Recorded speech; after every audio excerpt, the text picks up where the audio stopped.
There were about 40 people at Jerry and Samantha's cocktail party that evening.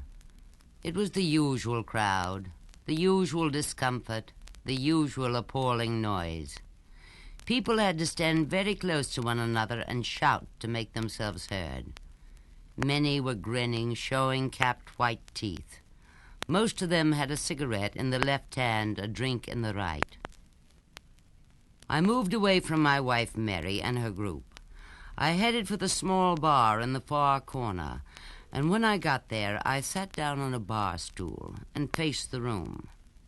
I did this so I could look at the women. I settled back with my shoulders against the bar rail, sipping my scotch and examining the women one by one over the rim of my glass.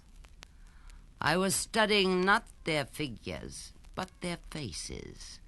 And what interested me there was not so much the face itself, but the big red mouth in the middle of it all.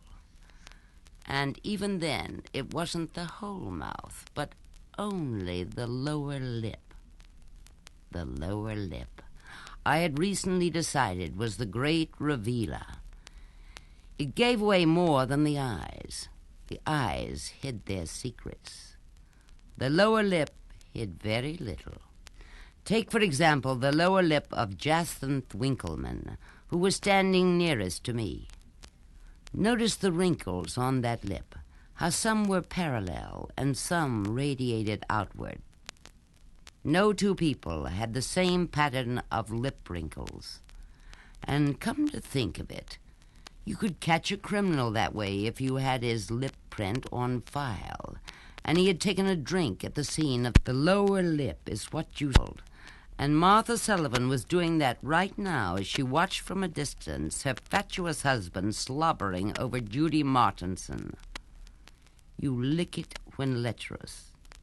I could see Jenny Lomax licking hers with the tip of her tongue as she stood beside Ted Dorling and gazed up into his face. It was a deliberate lick, the tongue coming out slowly and making a slow, wet wipe along the entire length of the lower lip. I saw Ted Dorling looking at Jenny's tongue, which was what she wanted him to do. It really does seem to be a fact, I told myself, as my eyes wandered from lower lip to lower lip across the room, that all the less attractive traits in the human animal, arrogance, rapacity, gluttony, lasciviousness, and the rest of them, are clearly signaled in that little carapace of scarlet skin. But you have to know the code. The protuberant or bulging lower lip is supposed to signify sensuality. But this is only half true in men and wholly untrue in women. In women, it is the thin line you should look for, the narrow blade with the sharply delineated bottom edge. And in the nymphomaniac, there is a tiny, just visible crest of skin at the top center of the lower lip. Samantha, my hostess, had that. Where was she now, Samantha? Ah, there she was, taking an empty glass out of a guest's hand. Now she was heading my way to refill it. "Hello, Vic," she said.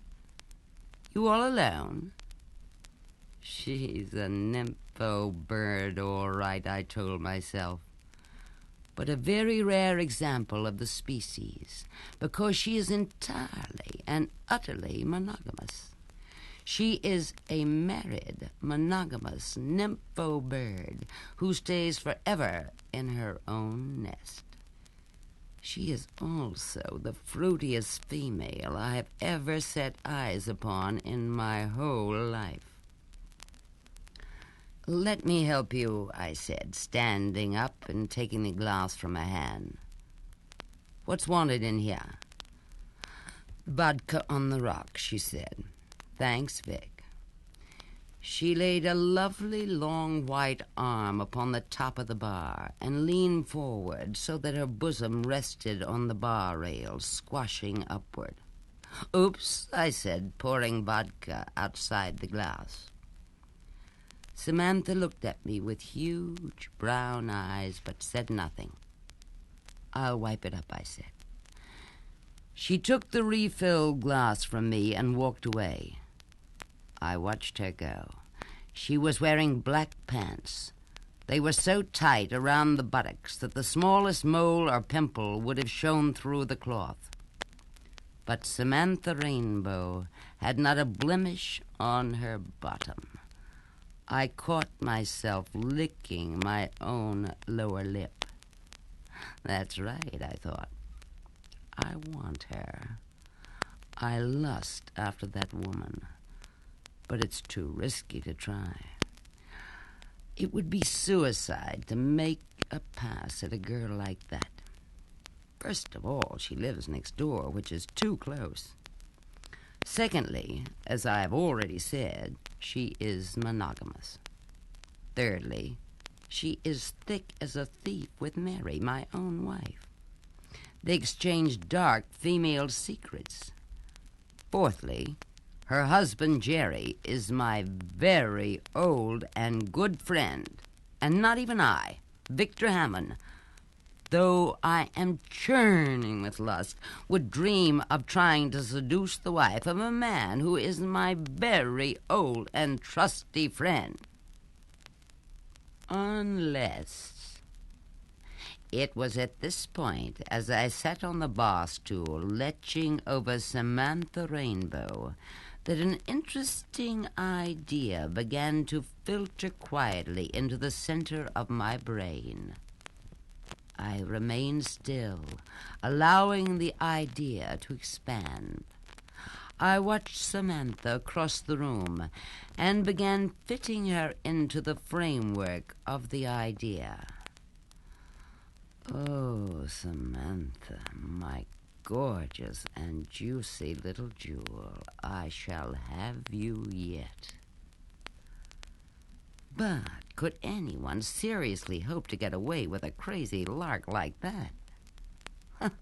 No, not in a million nights. One couldn't even try it, unless Jerry agreed. So why think about it? Samantha was standing about 6 yards away, talking to Gilbert McKeesey. The fingers of her right hand were curled around a tall glass. The fingers were long and almost certainly dexterous. Assuming, just for the fun of it, that Jerry did agree, that even so, there would still be gigantic snags along the way. There was, for example, the little matter of physical characteristics. I had seen Jerry many times at the club having a shower after tennis, but right now I couldn't for the life of me recall the necessary details. It wasn't that sort of thing one noticed very much. Usually one didn't even look. Anyway, it would be madness to put the suggestion to Jerry point blank. I didn't know him that well. He might be horrified. He might even turn nasty. There could be an ugly scene. I must test him out, therefore, in some subtle fashion. "You know something?" I said to Jerry about an hour later, when we were sitting together on the sofa having a last drink. The guests were drifting away, and Samantha was by the door, saying goodbye to them. My own wife, Mary, was out on the terrace, talking to Bob Swain. I could see her through the open French windows. "You know something funny," I said to Jerry as we sat together on the sofa. "What's funny?" Jerry asked me. "A fellow I had lunch with today told me a fantastic story." "Quite unbelievable." "What story?" Jerry said. The whiskey had begun to make him sleepy. This man, the one I had lunch with, had a terrific lech after the wife of his friend who lived nearby. And his friend had an equally big lech after the wife of the man I had lunch with. Do you see what I mean? You mean two fellas who live close to each other fancied each other's wives? Precisely, I said. Then there's no problem, Jerry said. There was a very big problem, I said. The wives were both very faithful and honorable women. Oh, Samantha's the same, Jerry said. She wouldn't look at another man. Nor would Mary, I said. Oh, she's a fine girl. Jerry emptied his glass and set it down carefully on the sofa table. So what happened in your story, he said. Sounds dirty. What happened, I said, was that these two randy sods cooked up a plan which made it possible for each of them to ravish the other's wife without the wives ever knowing it. If you can believe such a thing. With chloroform, Jerry said. Not at all. They were fully conscious. Impossible, Jerry said. Someone's been pulling your leg. I don't think so, I said. From the way this man told it to me, with all the little details and everything, I don't think he was making it up. In fact, I'm sure he wasn't. And listen, they didn't do it just once either. They've been doing it every 2 or 3 weeks for months. And the wives don't know? They haven't a clue. I've got to hear this, Jerry said. Let's get another drink first. We crossed to the bar and refilled our glasses, then returned to the sofa. You must remember, I said, that there had to be a tremendous lot of preparation and rehearsal beforehand, and many intimate details had to be exchanged to give the plan a chance of working. But the essential part of the scheme was simple. They fixed a night, call it Saturday. On that night, the husbands and wives were to go up to bed as usual, say 11 or 11:30. From then on, normal routine would be preserved. A little reading, perhaps, a little talking, and then out with the lights. After lights out, the husband would at once roll over and pretend to go to sleep. This was to discourage their wives from getting fresh, which at this stage must on no account be permitted. So the wives went to sleep, but the husbands stayed awake. So far, so good. Then, at precisely 1 a.m., by which time the wives would be in a good deep sleep, each husband would slide quietly out of bed, put on a pair of bedroom slippers, and creep downstairs in his pajamas. He would open the front door and go out into the night, taking care not to close the door behind him. They lived, I went on, more or less across the street from one another. It was a quiet suburban neighborhood, and there was seldom anyone about at that hour. So these two furtive, pajama-clad figures would pass each other as they crossed the street, each one heading for another house, another bed, another woman. Jerry was listening to me carefully. His eyes were a little glazed from drink, but he was listening to every word. The next part, I said, had been prepared very thoroughly by both men. Each knew the inside of his friend's house almost as well as he knew his own. He knew how to find his way in the dark both downstairs and up, without knocking over the furniture. He knew his way to the stairs and exactly how many steps there were to the top, and which of them creaked and which didn't. He knew on which side of the bed the woman upstairs was sleeping. Each took off his slippers and left them in the hall.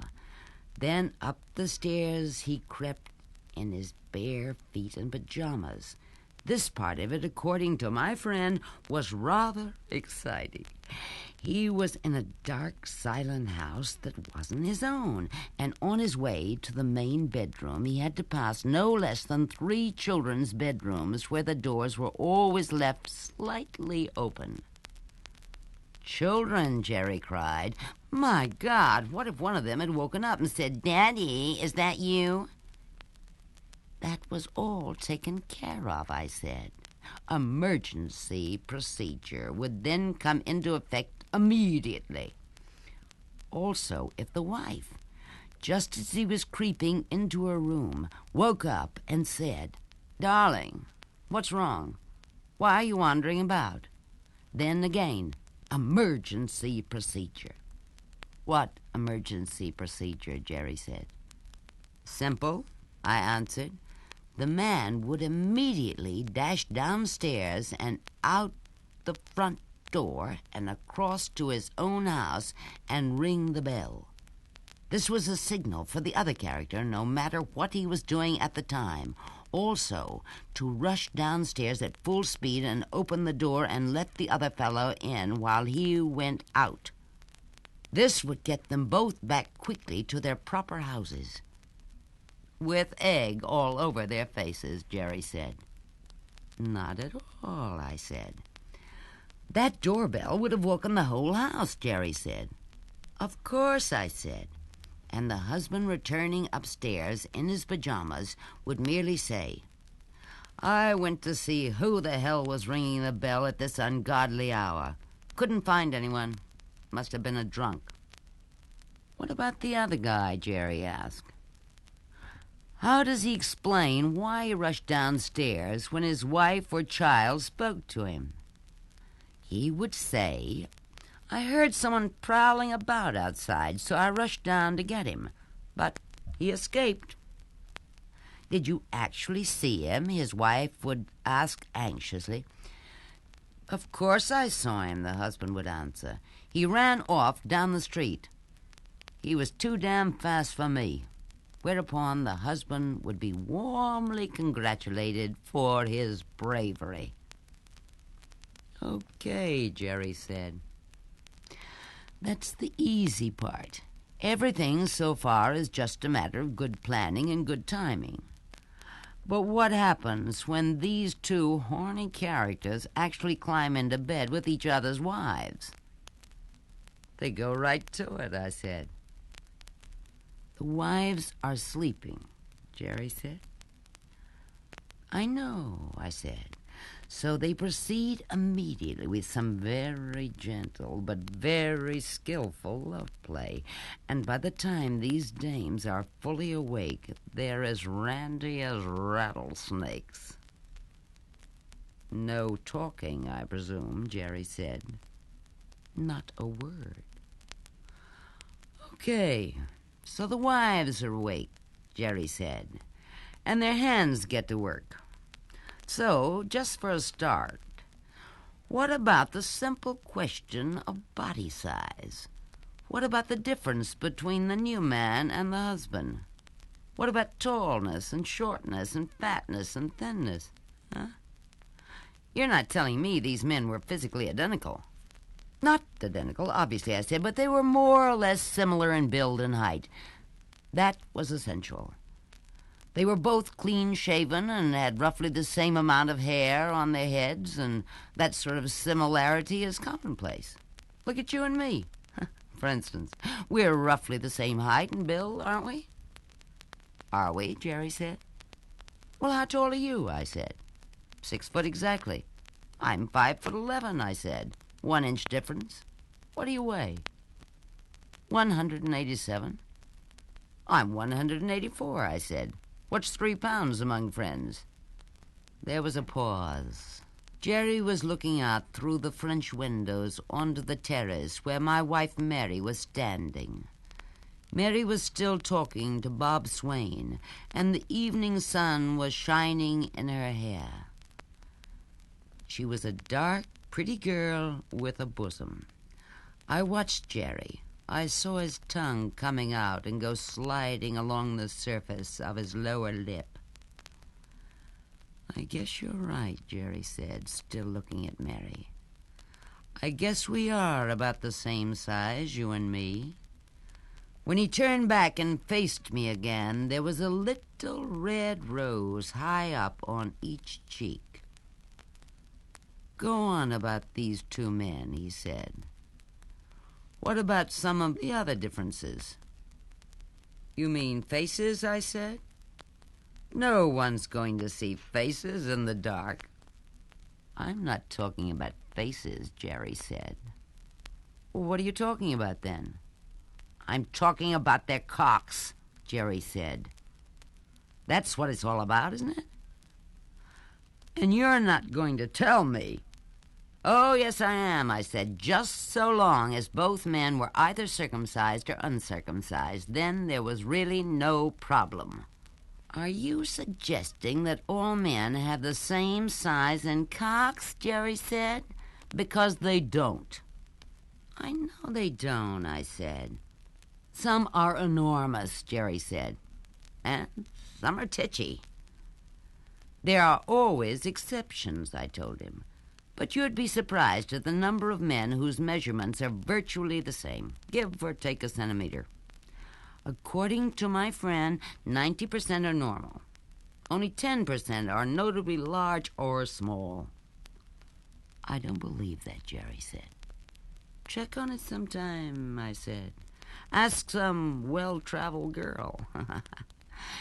Jerry took a long, slow sip of whiskey, and his eyes over the top of his glass were looking again at Mary on the terrace. What about the rest of it, he said.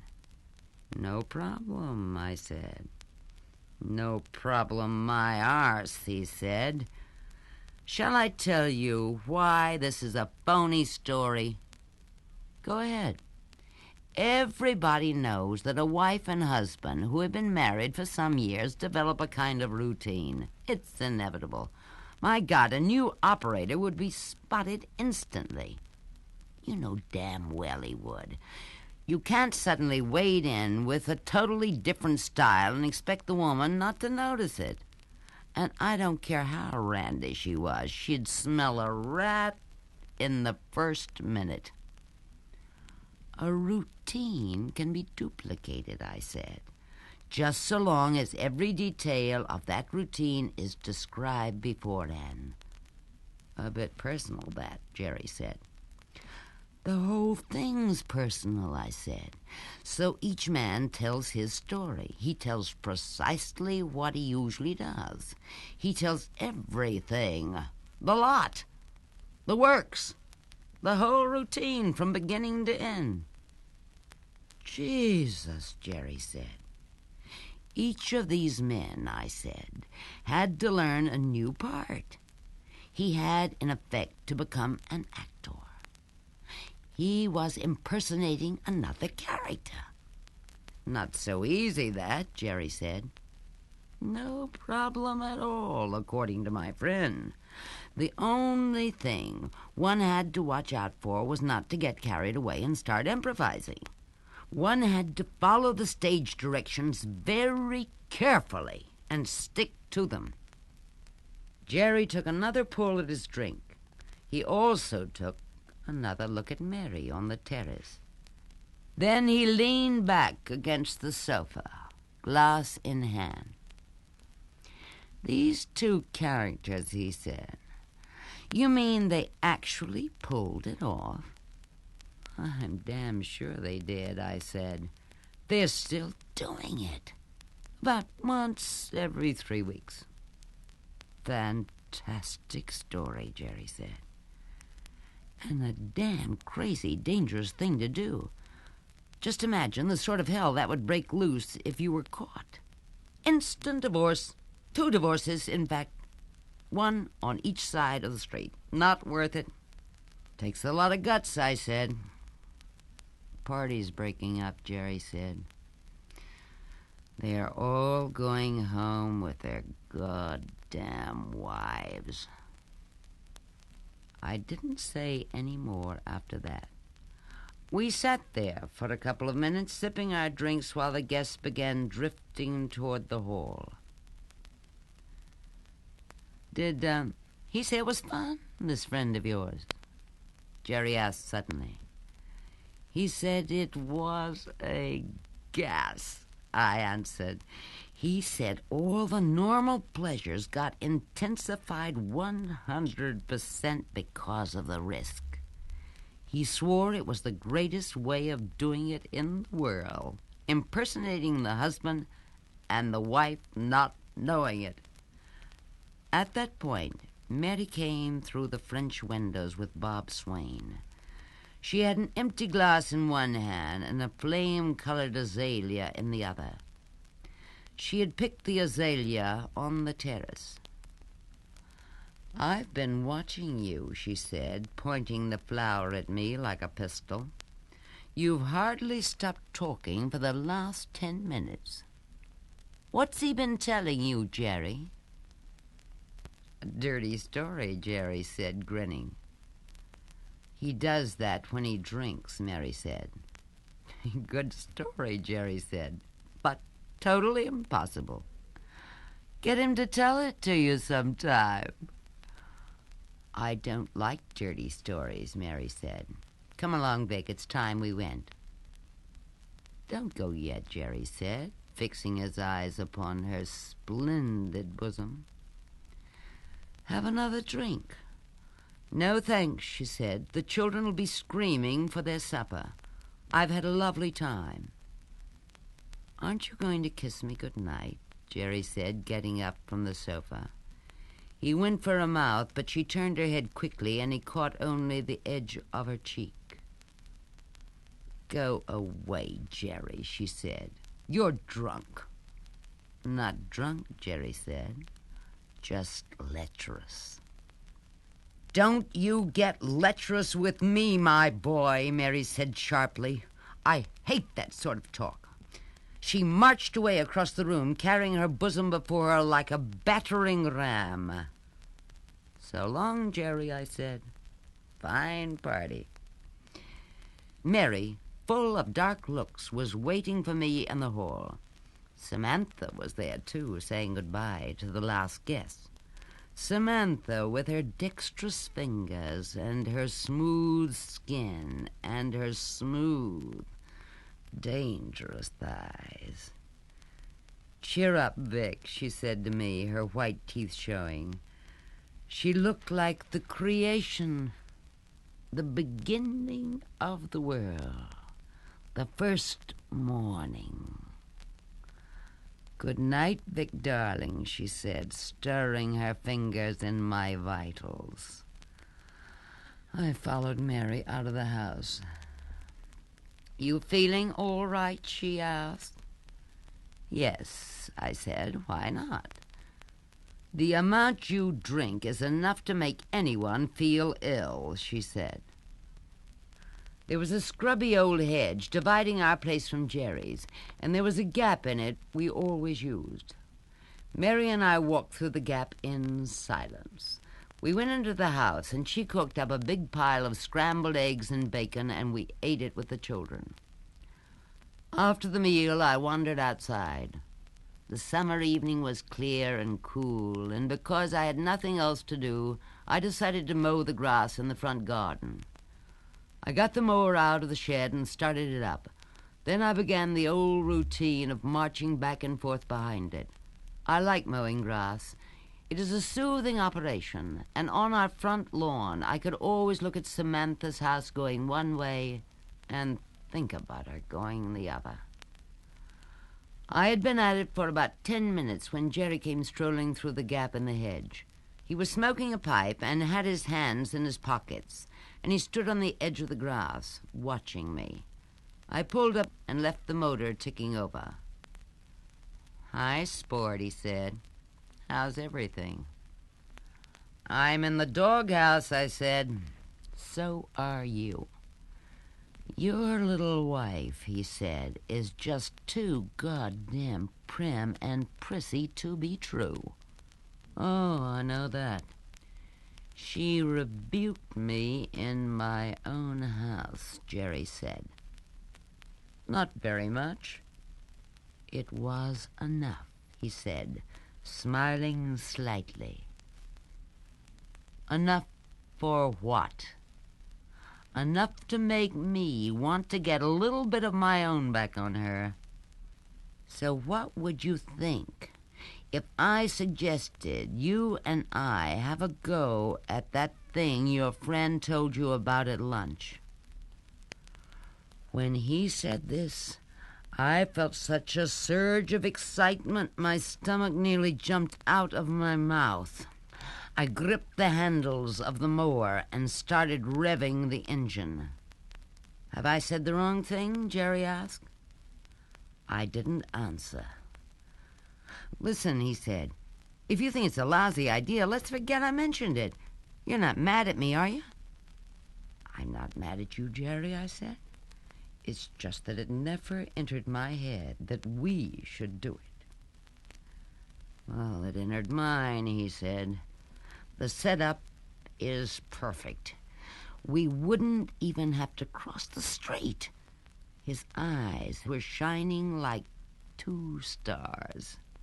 "So what do you say, Vic?" "I'm thinking," I said. "Maybe you don't fancy Samantha?" "I don't honestly know," I said. "Oh, she's lots of fun," Jerry said. "I guarantee that." At this point, I saw Mary come out onto the front porch. "There's Mary," I said. "She's looking for the children. We'll talk some more tomorrow." "Then it's a deal?" "It could be, Jerry, but only on condition we don't rush it. I want to be dead sure everything is right before we start. Damn it all, this is a whole brand new can of beans." "No, it's not," he said. "Your friend said it was a gas. He said it was easy."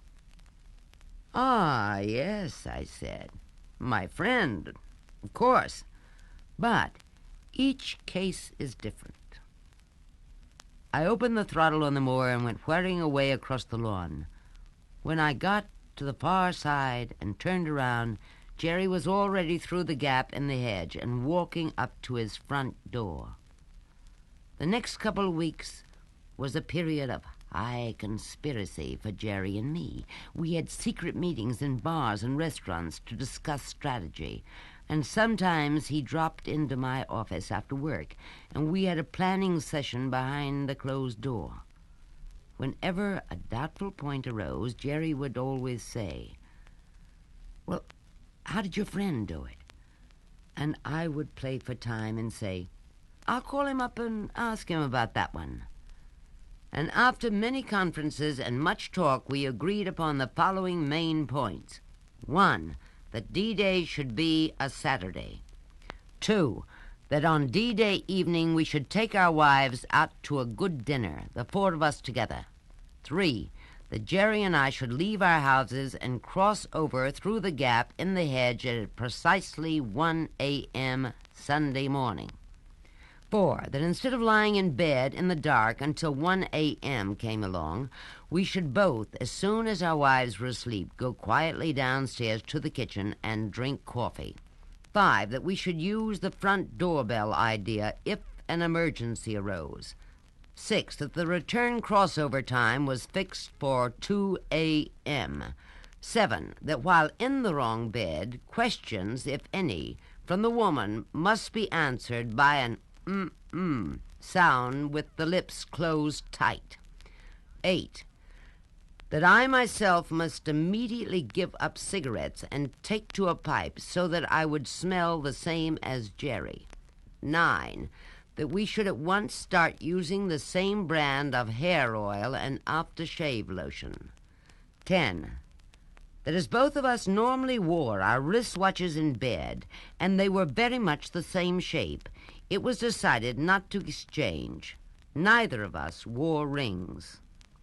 11, that each man must have something unusual about him that the woman would identify positively with her own husband. We therefore invented what became known as the sticking plaster ploy. It worked like this. On D-Day evening, when the couples arrived back in their own homes, immediately after dinner, each husband would make a point of going to the kitchen to cut himself a piece of cheese. At the same time, he would carefully stick a large bit of plaster over the tip of the forefinger of his right hand. Having done this, he would hold up the finger and say to his wife, "I cut myself. It's nothing, but it was bleeding a bit."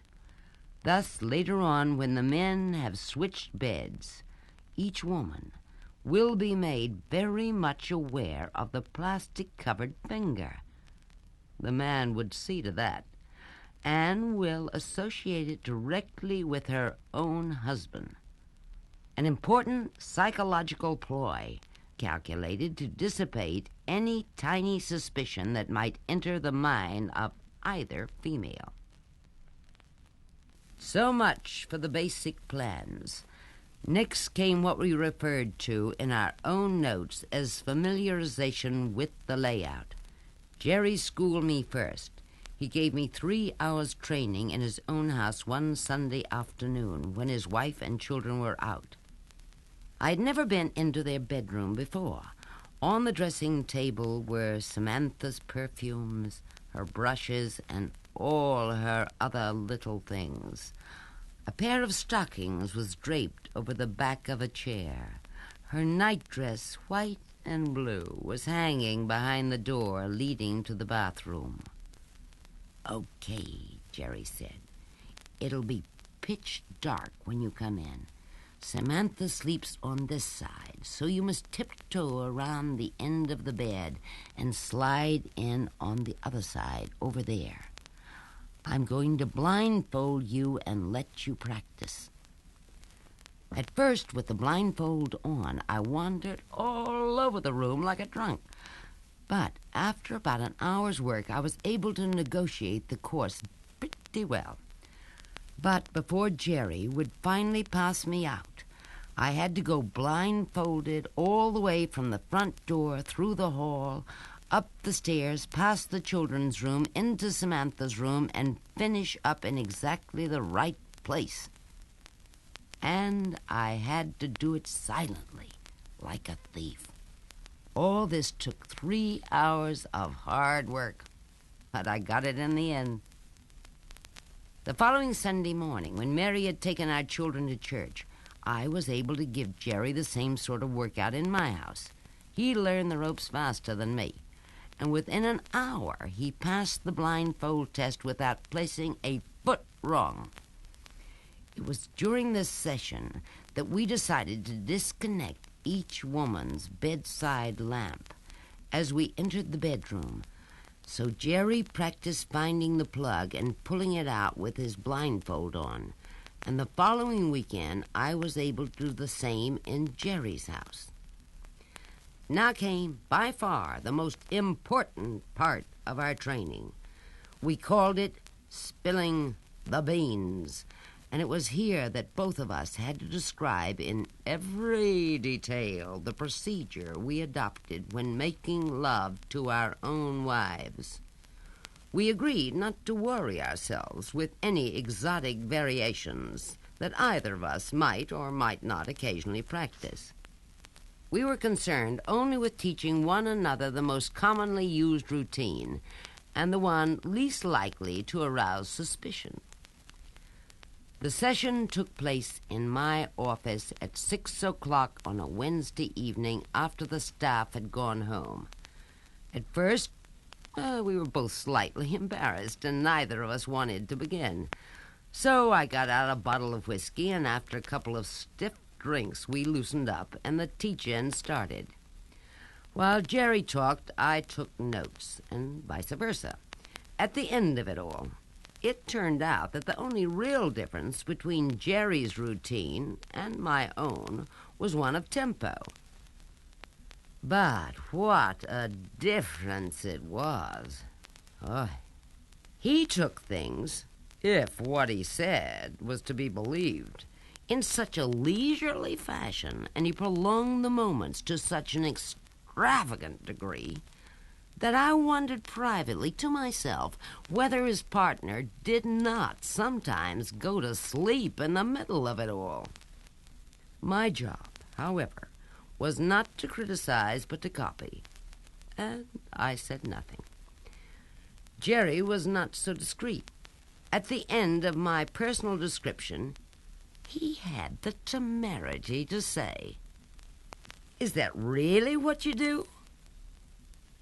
"What do you mean?" I asked.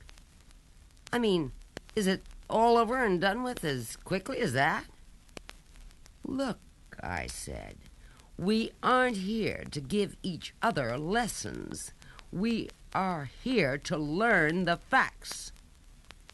"Oh, I know that," he said, "but I'm going to feel a bit of an ass if I copy your style exactly. My God, you go through it like an express train whizzing through a country station." I stared at him, mouth open. "Well, don't look so surprised," he said. "The way you told it to me, anyone would think—" "Think what?" I said. "Oh, forget it," he said. "Thank you," I said. I was furious. There are two things in this world at which I happen to know I excel. One is driving an automobile, and the other is you-know-what. So to have him sit there and tell me I didn't know how to behave with my own wife was a monstrous piece of effrontery. It was he who didn't know, not me. Poor Samantha, what she must have had to put up with over the years. "I'm sorry I spoke," Jerry said. He poured more whiskey into our glasses. "Here's to the great Switcheroo," he said. "When do we go?" "Today is Wednesday," I said. "How about this coming Saturday?" "Christ," Jerry said. "We ought to do it while everything's still fresh in our minds," I said. "There's an awful lot to remember." Jerry walked to the window and looked down at the traffic in the street below. "Okay," he said, turning around.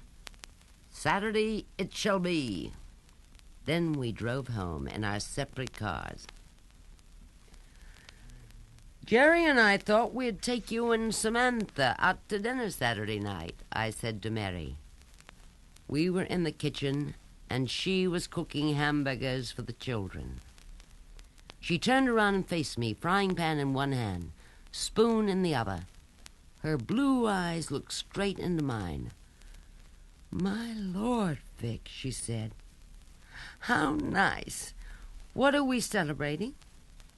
I looked straight back at her and said, "I thought it would be a change to see some new faces. We're always meeting the same old bunch of people in the same old houses." She took a step forward and kissed me on the cheek. "What a good man you are," she said. "I love you." "Well, don't forget to phone the babysitter." "No, I'll do it tonight," she said. Thursday and Friday passed by quickly, and suddenly it was Saturday. It was D-Day. I woke up feeling madly excited. After breakfast, I couldn't sit still, so I decided to go out and wash the car. I was in the middle of this when Jerry came strolling through the gap in the hedge, pipe in mouth. "Hi, sport," he said. "This is the day." "I know that," I said. I had a pipe in my mouth. I was forcing myself to smoke it, but I had trouble keeping it alight, and the smoke burned my tongue. "How are you feeling?" Jerry asked. "Terrific," I said. "How about you?" "I'm nervous," he said. "Don't be nervous, Jerry." "This is one hell of a thing we're trying to do," he said. "Oh, I hope we pull it off." I went on polishing the windshield. I had never known Jerry to be nervous of anything before. It worried me a bit. "I'm damn glad we're not the first people ever to try it," he said. "If no one had ever done it before, I don't think I'd risk it. I agree, I said. What stops me being too nervous, he said, is the fact that your friend found it so fantastically easy. My friend said it was a cinch, I said. But for Christ's sake, Jerry, don't be nervous when the time comes. That would be disastrous. Don't worry, he said. Oh, but Jesus, it is exciting, isn't it? It's exciting, all right, I said. Listen, he said, we'd better go easy on the booze tonight. Good idea, I said. See you at 8:30. At 8:30, Samantha, Jerry, Mary, and I drove in Jerry's car to Billy's Steakhouse. The restaurant, despite its name, was high class and expensive, and the girls had put on long dresses for the occasion. Samantha was wearing something green that didn't start until it was halfway down her front, and I had never seen her looking lovelier. There were candles on our table. Samantha was seated opposite me, and whenever she leaned forward with her face close to the flame, I could see that tiny crest of skin on the top center of her lower lip. Now, she said as she accepted a menu from the waiter, I wonder what I'm going to have tonight. Ho, ho, ho, I thought, that's a good question. Everything went fine in the restaurant, and the girls enjoyed themselves. When we arrived back at Jerry's house, it was 11:45, and Samantha said, Come in and have a nightcap. Thanks, I said, but it's a bit late, and the babysitter has to be driven home. So Mary and I walked across to our house, and now, I told myself as I entered the front door, from now on, the countdown begins. I must keep a clear head and forget nothing. While Mary was paying the babysitter, I went to the fridge and found a piece of Canadian cheddar. I took a knife from the drawer and a strip of plaster from the cupboard. I stuck the plaster around the tip of the forefinger on my right hand and waited for Mary to turn around. I cut myself, I said, holding up the finger for her to see. It's nothing, but it was bleeding a bit. I'd have thought you'd had enough to eat for the evening, was all she said. But the plaster registered on her mind, and my first little job had been done. I drove the babysitter home, and by the time I got back to the bedroom, it was around about midnight, and Mary was already half asleep with her light out. I switched out the light on my side of the bed and went into the bathroom to undress. I puttered about in there for 10 minutes or so, and when I came out, Mary, as I hoped, was well and truly sleeping. There seemed no point in getting into bed beside her, so I simply pulled back the covers a bit on my side to make it easier for Jerry. Then, with my slippers on, I went downstairs to the kitchen and switched on the electric kettle. It was now 12:17, 43 minutes to go. At 12:35, I went upstairs to check on Mary and the kids. Everyone was sound asleep. At 12:55, 5 minutes before 0 hour, I went up again for a final check. I went right up close to Mary's bed and whispered her name. There was no answer. Good. That's it. Let's go. I put a brown raincoat over my pajamas. I switched off the kitchen light so that the whole house was in darkness. I put the front door lock on the latch, and then, feeling an enormous sense of exhilaration, I stepped silently out into the night. There were no lamps on our street to lighten the darkness. There was no moon or even a star to be seen. It was a black, black night. But the air was warm, and there was a little breeze blowing from somewhere. I headed for the gap in the hedge. When I got very close, I was able to make out the hedge itself and find the gap. I stopped there, waiting. Then I heard Jerry's footsteps coming toward me. "Hi, sport," he whispered. Everything okay?" "All ready for you," I whispered back. He moved on. I heard his slippered feet padding softly over the grass as he went toward my house. I went toward his. I opened Jerry's front door. It was even darker inside than out. I closed the door carefully. I took off my raincoat and hung it on the doorknob. I removed my slippers and placed them against the wall by the door. I literally could not see my hands before my face. Everything had to be done by touch. My goodness, I was glad Jerry had me practice blindfolded for so long. It wasn't my feet that guided me now, but my fingers. The fingers of one hand or another were never for a moment out of contact with something. A wall, the banister, a piece of furniture, a window curtain. And I knew, or thought I knew, exactly where I was all the time. But it was an awesome, eerie feeling trespassing on tiptoe through someone else's house in the middle of the night. As I fingered my way up the stairs, I found myself thinking of the burglars who had broken into our front room last winter and stolen the television set. When the police came next morning, I pointed out to them an enormous turd lying in the snow outside the garage. "They always do that," one of the cops told me. "They can't help it. They're scared." I reached the top of the stairs.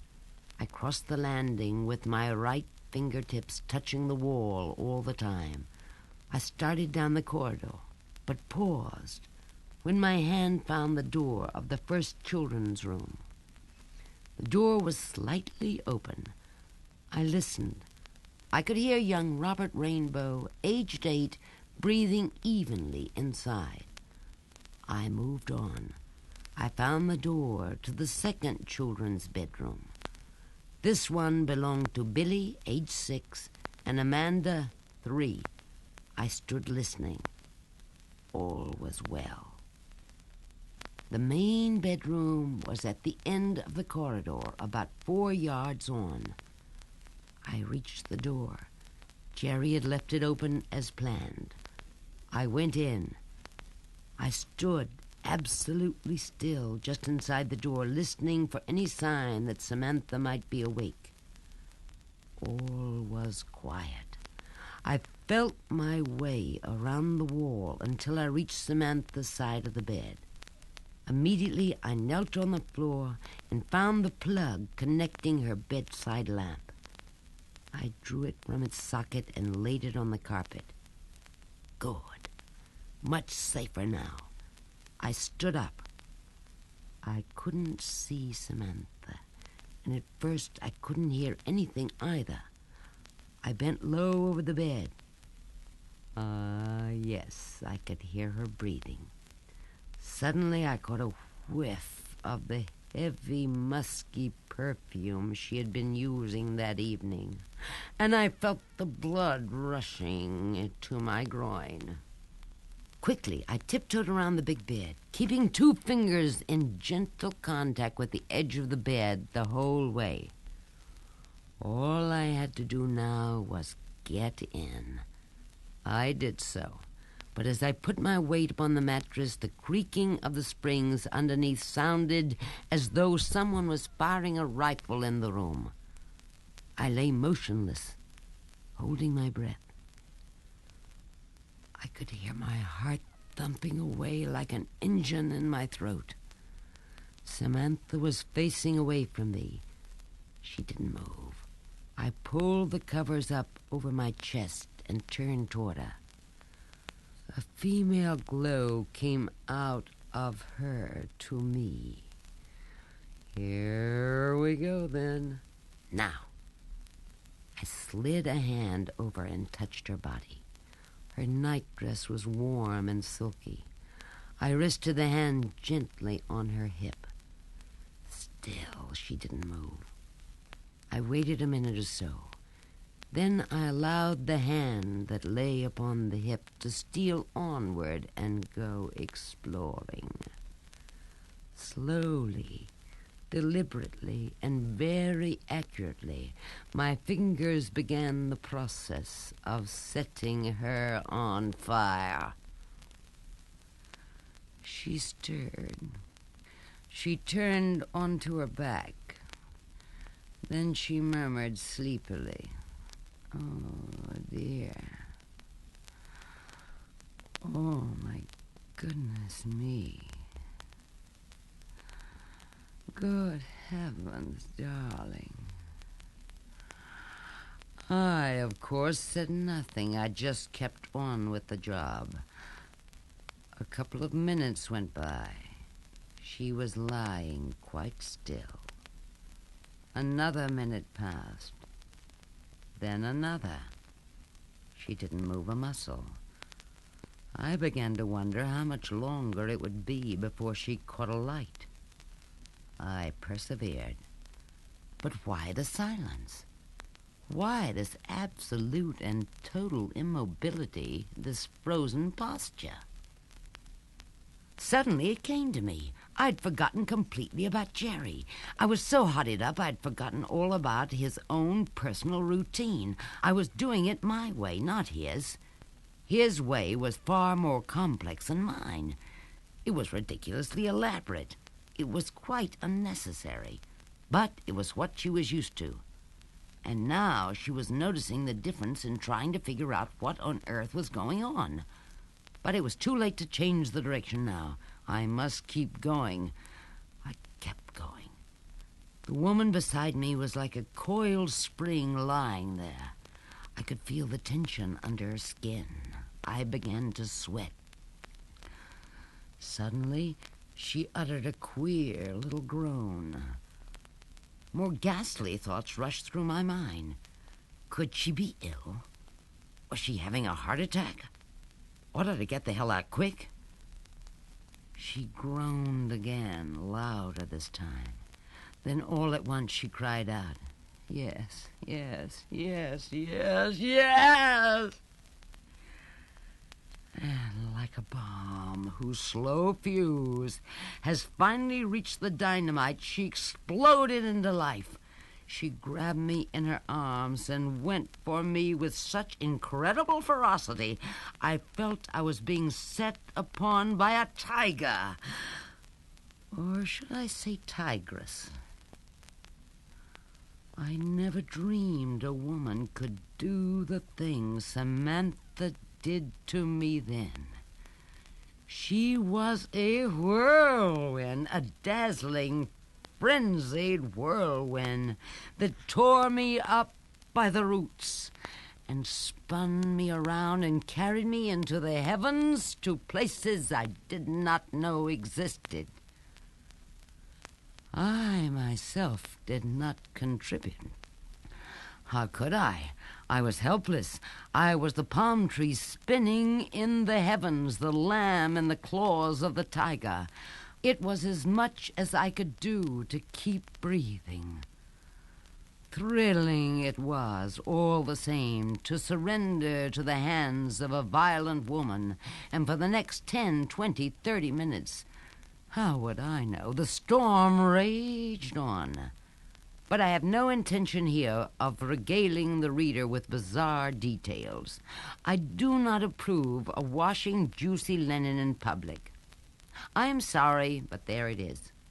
I only hope that my reticence will not create too strong a sense of anticlimax. Certainly, there was nothing anti about my own climax.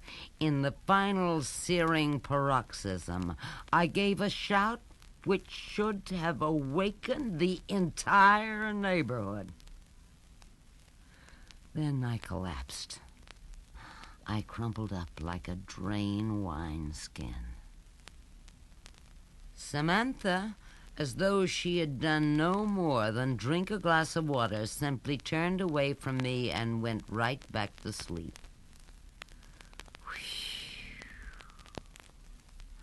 I lay still, recuperating slowly. I had been right, you see, about that little thing on her lower lip, had I not? come to think of it, I had been right about more or less everything that had to do with this incredible escapade. What a triumph! I felt wonderfully relaxed and well spent. I wondered what time it was. My watch was not a luminous one. I'd better go. I crept out of bed.